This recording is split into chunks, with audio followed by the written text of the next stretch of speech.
Howdy folks, welcome back to World of Tanks with the Mighty Jingles. Tank review time for you today, but a slightly different tank review. This is a review of a tank that isn't in the game yet. I managed to get my hands for a couple of hours on a Wargaming test account which included the AMX13 It's a brand new premium French tier 7 light tank.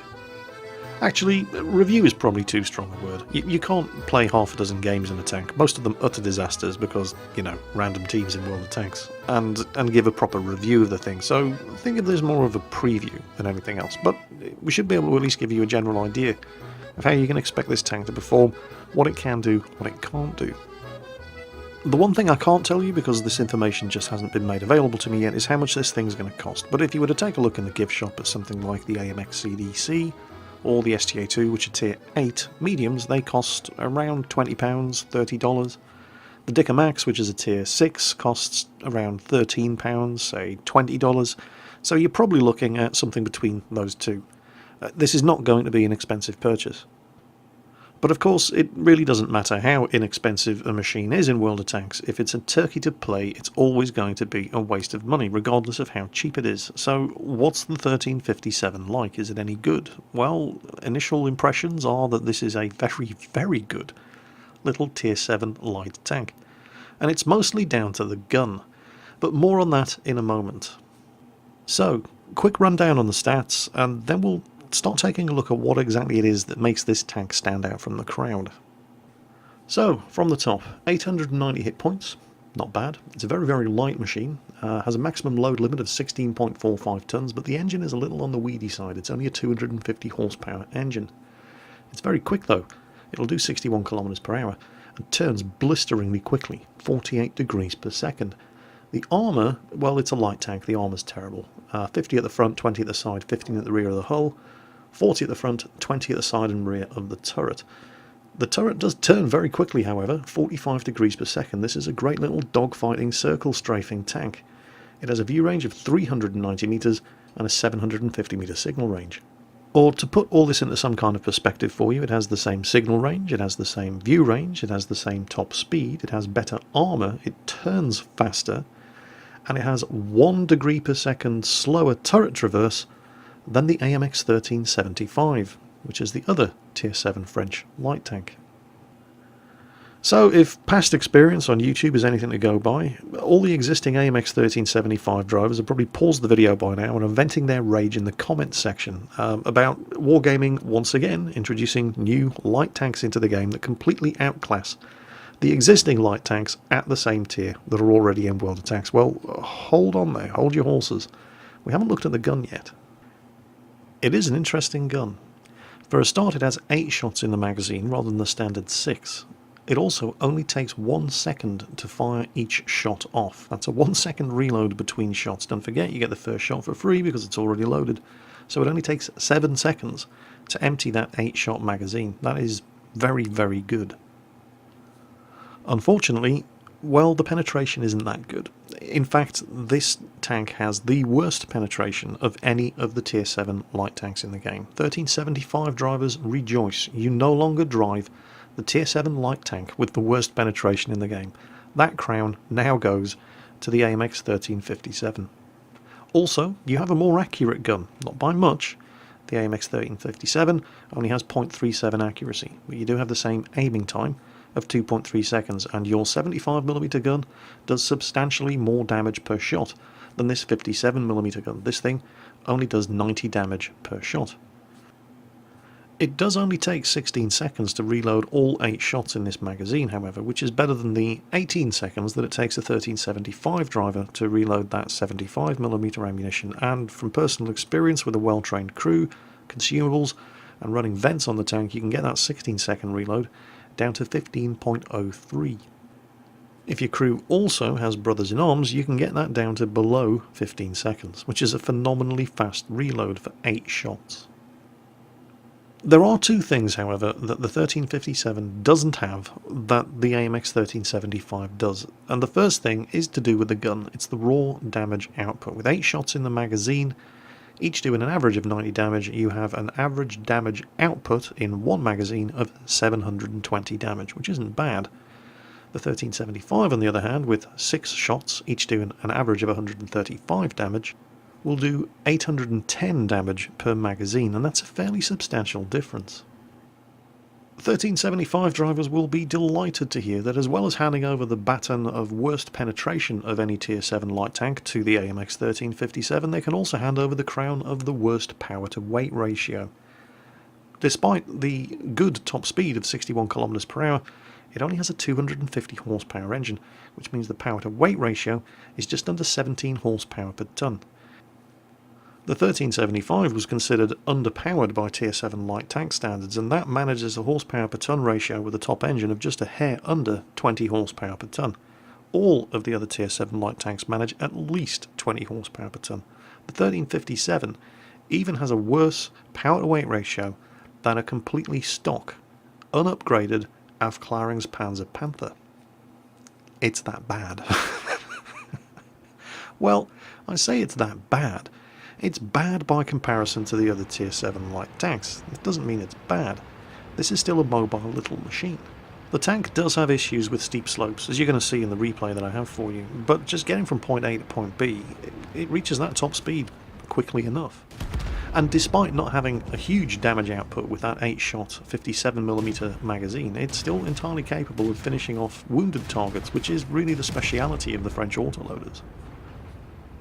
Wargaming actually allowed a whole bunch of the EU community contributors to get our hands on the AMX1357, but we were only given 2-hour windows of opportunity in order to actually play the thing, and in 2 hours the best game that I managed to get was over 1,000 experience on a defeat in a Tier 10 match, so yeah, it wasn't really worth showing.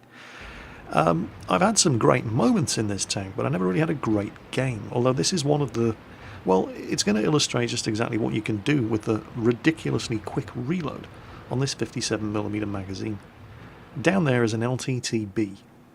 Now, I don't really want to shoot at him because that's going to give my position away, and I'm trying to spot from this bush, but what I want to do and what I'm going to have to do are two entirely different things. He's going ham on our VK2801 down there, so I unload. Look at how quickly this thing fires. Just look at that. That is ridiculous. Of course, I know my position's been compromised now. I've got to get the hell out of here. There's a chaffee, and I'm taking fire from the flank. Poor power to weight ratio or not, this tank is not slow in relocating. Now the chaffee's coming for me. He thinks French autoloader, he's just fired his magazine, he's got to be reloading. He's right, but guess what? Doesn't make any difference. 15-second reload. We lost that game, of course. It was a horrible, horrible defeat. So instead what I have for you is a replay from one of the other EU community contributors from Croatia. This is Mr. Crow, and he had a very, very good game in his AMX 1357. It didn't start off too well. It had all the hallmarks of being another one of those valiant disasters, much like the kind of games I experienced in the 2 hours that I had this tank available. But trust me, it's going to be worth it. And if nothing else, it also illustrates one of the defining features of French autoloader tanks, and that they are more dangerous the longer you can keep them alive. They're not particularly much of a threat in the early stages of a game, particularly tanks like the 1375, the 1357 here, and even the AMX 1390, because they don't actually have that much damage output from their guns. But in the later stages of a match, when targets have taken a few hits and they're suddenly within the I can kill you now range of these autoloaders, these tanks become very, very dangerous indeed. These are not T-57 heavies that can duke it out at the start of a match. You've got to try to keep these tanks alive and hope that your team can do enough damage and weaken the enemy team to put yourself in the position where you suddenly become one of the most dangerous tanks on the team. Now, you can see the problems with the power to weight ratio here. It is pretty terrible for a Tier 7 light tank, and he just cannot make this thing get up this incline. There's a T-34-1 here, trying to give him a bit of a push. Bless him. It's a Tier 9 match, by the way. This thing does not get premium matchmaking. Wargaming are doing away with a whole premium matchmaking concept. This thing will get into Tier 10 games. I have had my best game in the AMX 1357 in a Tier 10 match, as you saw from the battle results screen earlier. We did, of course, lose it. 1,000 experience on a defeat in a Tier 7 light tank. Not bad. You're not going to see that in this one. This one's going to be a lot better than that. Obviously I don't have access to the soft stats on the tank. I can't tell you exact figures for things like gun depression and gun elevation. I can tell you that the gun depression does seem to be very good. The gun elevation, on the other hand, is pretty bad. Look at him unloading into this IS-2. Oh, yep, he's definitely seen him. Time to relocate. Other things that I'm not sure about, ground resistance. I suspect it's probably not going to have very good ground resistance. Those are very, very narrow tracks. And yet, still agile enough to get out of the line of fire of that IS-2 once he realised where he was getting shot from. Sees the T-34 up there, switches to APCR, but you're still not going to get through the front of a T-34's turret, even with the APCR ammunition. And with .37 accuracy, it's not accurate enough to snipe for his commander's ass, but the T-34's been forced to back off. Now, I did make a point of stressing that this tank has the worst power-to-weight ratio of any of the Tier 7 light tanks, but that doesn't mean it's bad, it's just bad in comparison to the other Tier 7 light tanks. It's still a fast, nimble, agile, manoeuvrable light tank, as you're going to see here. He's spotted an E75 on low health, and he's going to go for it. Now, he takes a bit of a risk here.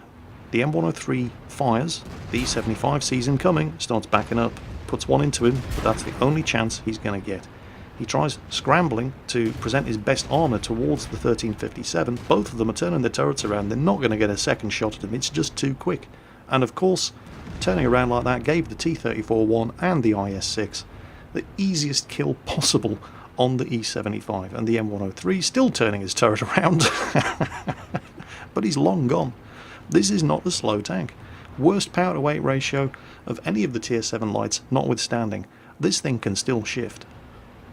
281 damage done to the E75. Unlucky not to kill him. If just one of those shots that bounced hadn't, he'd already be up by 1 kill. But yeah, the E75's dead, he's not. Now, what about that M103? Here we go. He's just fired.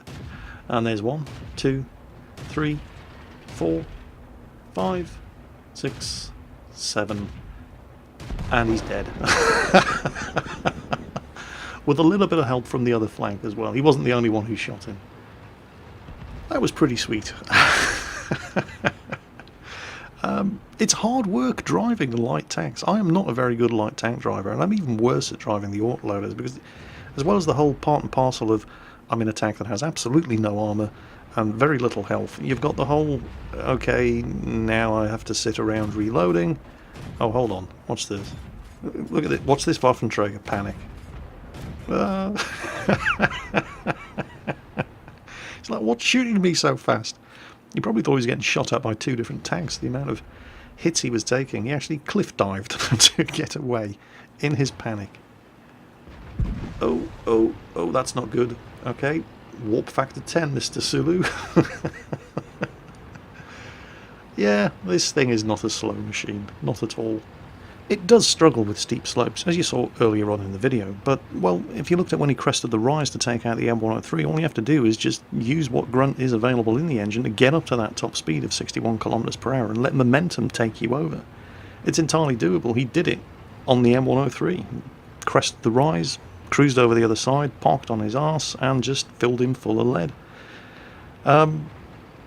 As I was saying, you know, it is hard work driving light tanks because you don't have a lot of health. You have next to no armour, unless you're in a T-54 lightweight, which is, you know, a special case. And it is very, very easy to kill these things. So add to that the complications of having an autoloader, and I struggle with light tanks. I'm not a very good light tank driver, particularly the autoloaders, because you've got to worry about timing your reload, knowing more so than in other light tanks when it's time to cut your losses and run and get out of there. I'm just not very good at it.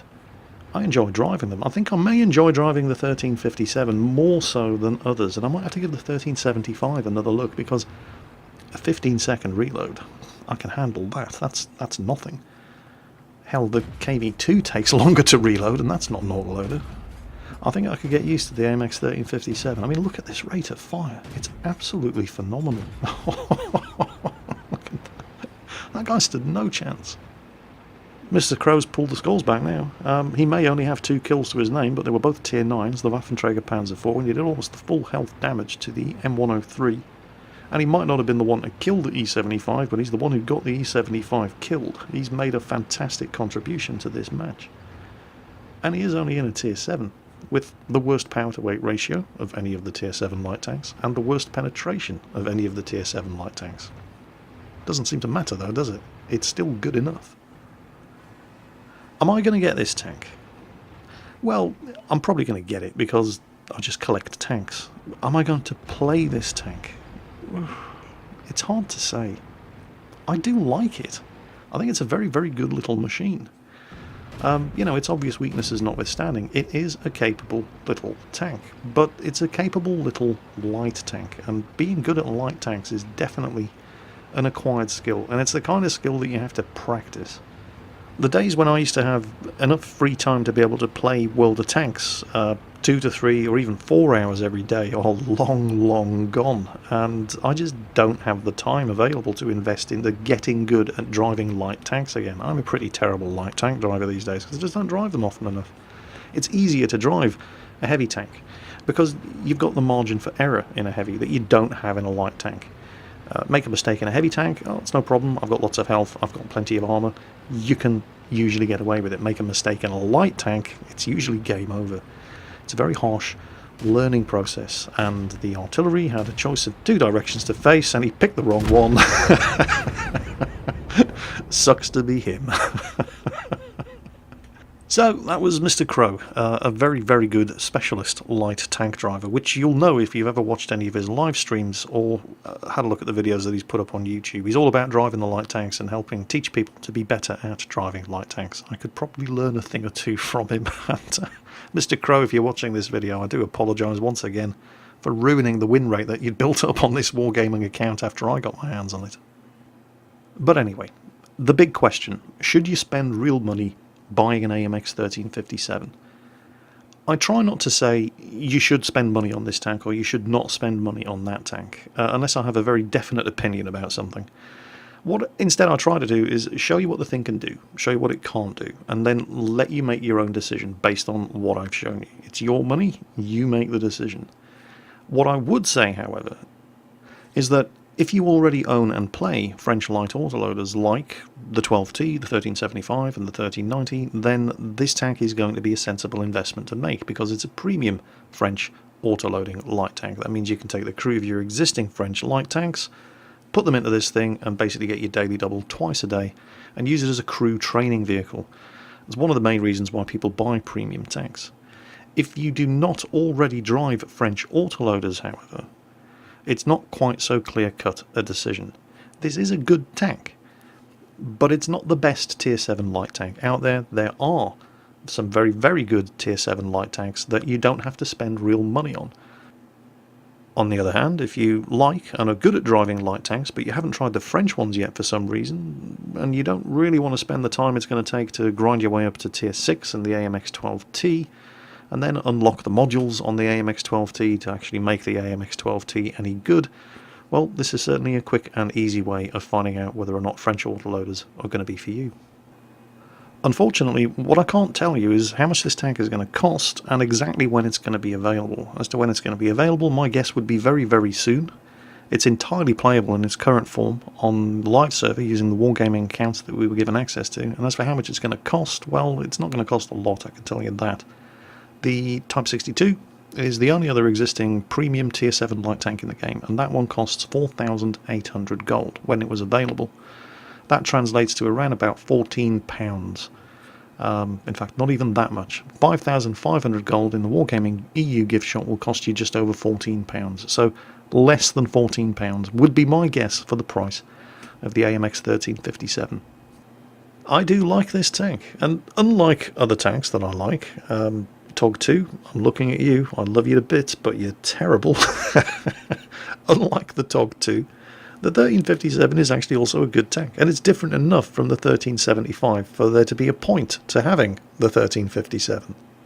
But, as always, make up your own mind. It's your money. You're all big boys and girls. I've shown you what the tank can do. I've shown you what the tank can't do. The decision, as always, is yours. I hope you've at least enjoyed the video. As always, folks, take care, and I'll catch you next time.